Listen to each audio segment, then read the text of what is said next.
Hare Krishna. In this video, we are going to see what you can eat on Ekadashi and what are all the do's and don'ts during Ekadashi. First, we will see what we can eat and when to break the fast. You need to break the fast on next day of Ekadashi, not on Ekadashi evening, because many are thinking like you can break the fast on Ekadashi evening. No, you should break the fast only by next day, and within particular time you need to break the fast. Then only you will get the full benefit of fasting. The time when to break is always mentioned in description of my Ekadashi videos. Whenever I re-upload the Ekadashi video, I always put the Ekadashi fast breaking time called Paran time in description. So you need to always check the description during every Ekadashi upload. So that time you need to break the fast. So the next day of Ekadashi only you need to break the fast during morning time.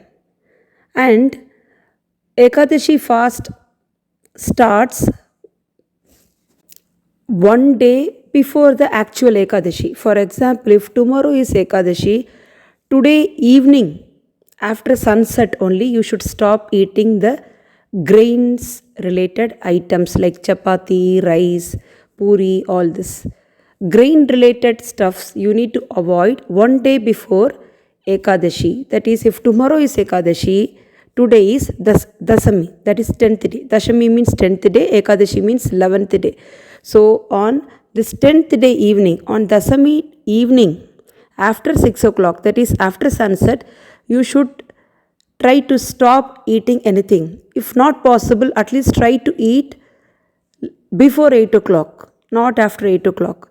Because whatever you are eating, no, that will remain on Ekadashi morning also. So if your stomach should be clean during Ekadashi morning, the actual fast day. So to ensure that your stomach is clean, it is better to have your dinner early the previous night. So till now we saw when Ekadashi fasting starts and when you need to break. Now I am going to tell you a very important thing. What can you eat? There are three different methods of fasting. First method, not eating anything, not drinking anything, which is called Nirjala. This is first rule. Actual Ekadashi, all Ekadashi should be Nirjala. That is the best, very high class level of fasting.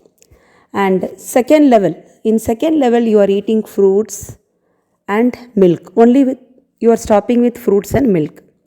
And third level, in third level you are adding nuts also along with fruits and milk.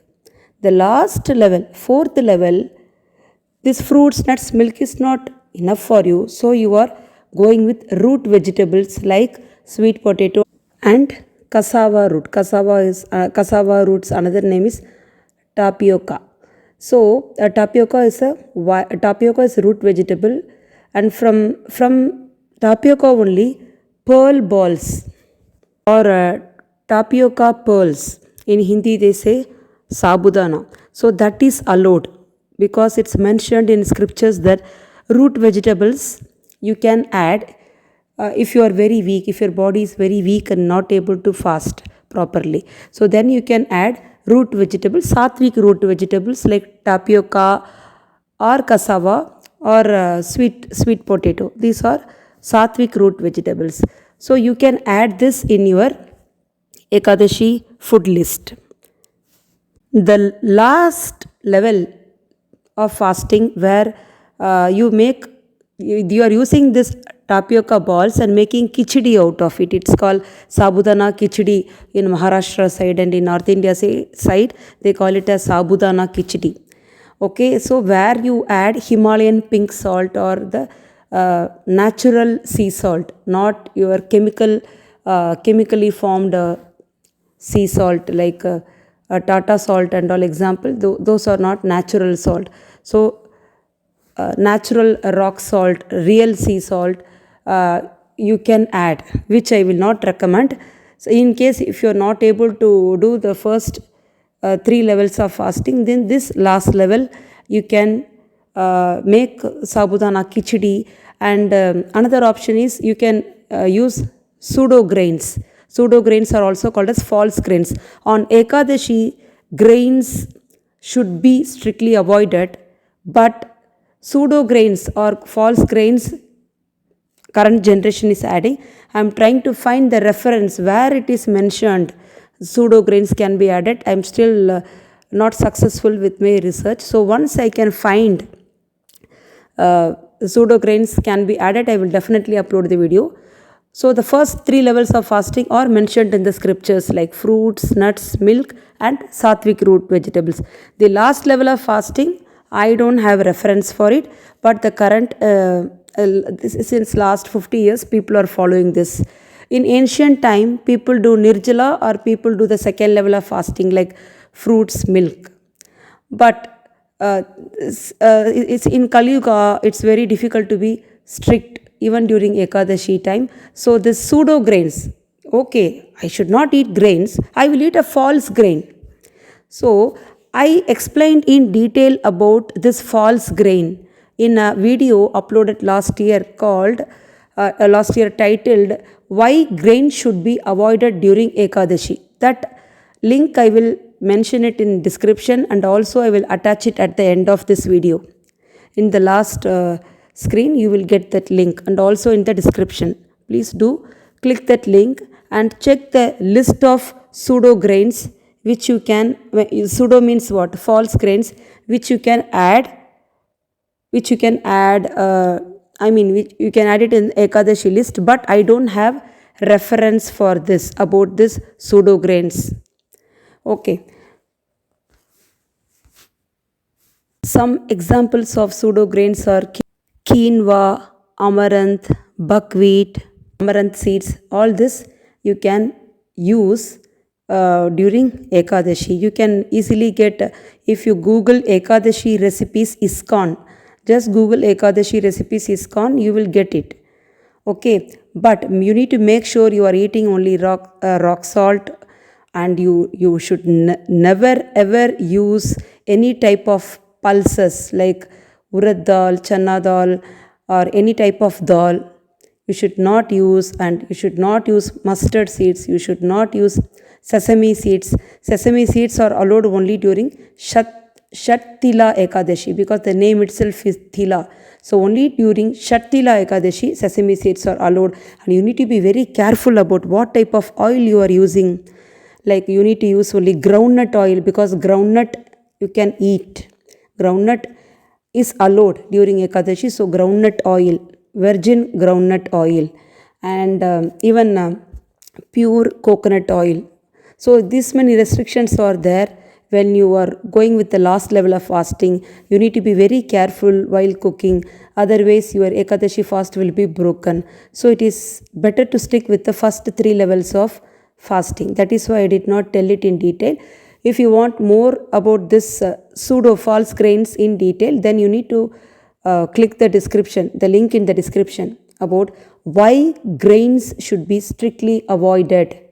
Because Papa Purusha is sitting in grains. That is why we should avoid grains during Ekadashi. So that in detail I told you about how Papa Purusha came into picture in another video which I uploaded last year. I will share the link. Now we will see what we should avoid during Ekadashi. We should not cut nails, we should not cut our hair, and not only during Ekadashi, even during the dwadashi day, the next day of Ekadashi also, you should avoid cutting nails and hair. You should avoid being close with your spouse both on Ekadashi day and on Dwadashi day. And one day before Ekadashi, that is during Dasami, Ekadashi, Dwadashi, you should avoid being close with your spouse. Avoid cutting hair, nail on Ekadashi and the next day of Ekadashi, and on the Dashami, that is previous day of Ekadashi, Also, you need to avoid this cutting of hair and hairs and nails, and you should avoid oil massage. Some people will have the custom of massaging their entire body top to bottom and taking a bath. That you should avoid on Ekadashi and on next day of Ekadashi also. But that is recommended on Dasami morning, not in the evening. So Dasami, taking oil massage bath is auspicious. Oil massage done by you, not by anyone else. You need to do it yourself. You should never go to spa for this. Dasami means previous day of Ekadashi morning. Previous day of Ekadashi morning oil bath is very auspicious. That is in the scriptures also. But no oil massage bath on Ekadashi and on Dwadashi. And some all ladies will not take head bath daily because of their long hair. They don't take head bath daily. But on Ekadashi day, it is recommended because you are fasting. So on fasting day, you need to take head bath. Especially I am telling this for ladies. And if you take fruits, what type of fruits are recommended? Fruits with single seed like avocado, mango. So this type of fruits with single seed are recommended for Ekadashi, or take fruits with minimal seeds like orange and apple. Strictly avoid grains, pulses or legumes, and also in vegetables, beans type vegetable where you have more seeds, beans, cluster beans, French beans, long beans, this and broad beans, this type of beans type vegetable should be avoided. And in fruits, it's always recommended to have fruits with very minimal seeds, not with many seeds like pomegranate, watermelon. It's better to avoid. But if you are doing the last level of fasting where you are adding the pseudo grains, then you can eat any fruits, no problem. But if you are sticking with the first 3 levels of fasting, then you better take fruits with minimal seeds. And very strictly, no onion garlic should be added. Many know this, but some are not aware. So onion garlic, non-veg food should strict no on Ekadashi and also on Dwadashi, the next day of Ekadashi. So you may think my fasting is over, so I can go with onion garlic and non-veg. No.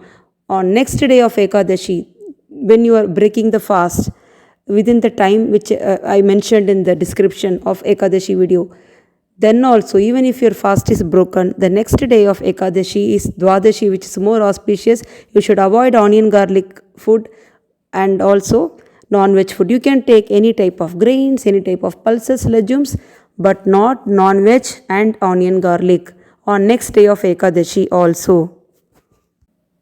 And on next day of Ekadashi, you should avoid outside food like from restaurant, and even in your friend's house you should not eat. If you eat outside food, then your Ekadashi fasting benefit will be lost. Why so many rules for Ekadashi? Because it's a Mahavrata. On all the vratas, Ekadashi is topmost. You don't need to do Monday vrata, Tuesday, Wednesday vrata. You can only do Ekadashi vrata 2 times in a month and get the full benefit, because Ekadashi is Mahavrata. That is why rules are more. As per my observation, many are consuming this Tulsi water. They are thinking it's okay to consume it during Ekadashi. No, Tulsi water you should never drink during Ekadashi. It is mentioned in the scripture.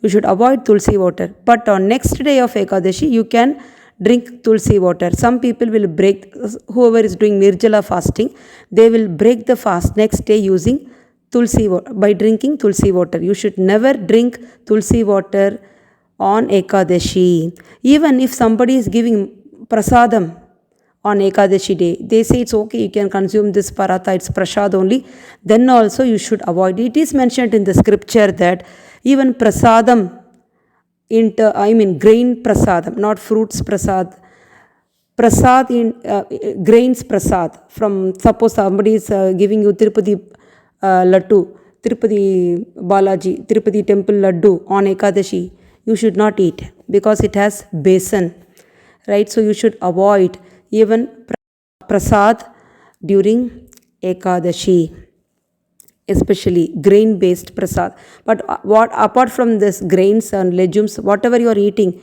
like nuts, milk, fruits, you should offer it to the god and eat it like prasad on Ekadashi. And try to avoid arguments, fights, or try to spend less time in social media on Ekadashi. Switch off the Wi-Fi and do lots of chanting. Do lots of chanting during Ekadashi, and don't forget to check my video about grains, why grain should be avoided. Hope I cleared all your doubts. Hare Krishna. Happy Ekadashi.